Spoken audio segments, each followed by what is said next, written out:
Thank you very much, Mr. Chairman, and I'd like to start by thanking Italy's Chair in Office and the Secretariat, as well as the City of Milan, for their hospitality and superb organisation of this Ministerial Council. Many statements we've heard today have focused on the security challenges that Europe faces. I'm going to mention three: threats to sovereignty, threats of confrontation, and threats to democracy and fundamental freedoms. It's deeply frustrating that every year we sit in this Council knowing that we have solutions to these challenges. If every participating state respected the equal right to sovereignty and territorial integrity of others, we would have no crisis in and around Ukraine and no artificially protracted conflicts. If every party to our confidence and security building measures and conventional arms control instruments implemented these fully in letter and spirit and agreed to modernise them, we would reduce the risk of misunderstanding and miscalculation.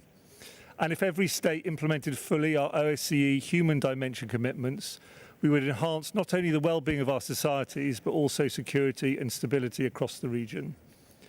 The OSCE exists to make us all safe and secure. So when one state decides that the rules do not apply to them, we all become less safe and less secure. Russia's actions in and around Ukraine are contrary to international law.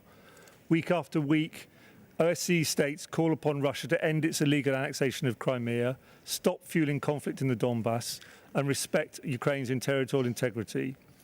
Last week's Special Permanent Council showed the strength of international reaction to its actions around the Kerch Straits. We call on Russia to release the 24 detained crew members and to allow the free passage of vessels through those straits. Let me take this opportunity to put on record our thanks for the Special Monitoring Mission under the leadership of Ambassador Apakan. They deserve our full support in their difficult mission. They should not face intimidation, restrictions on access, or interference with their equipment.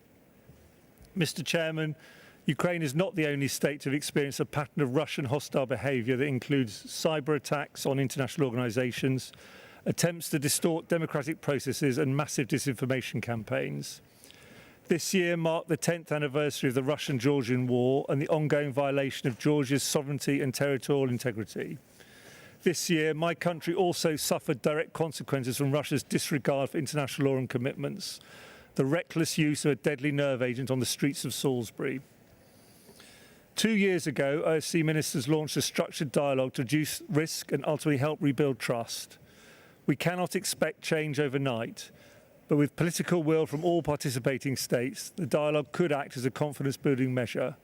We very much regret the failure to agree a decision on risk reduction here in Milan.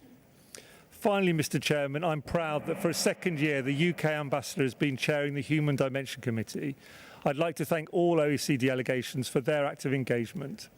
70 years on from the adoption of the Universal Declaration on Human Rights, let me conclude with a plea to strengthen our human dimension as an essential pillar of our comprehensive security.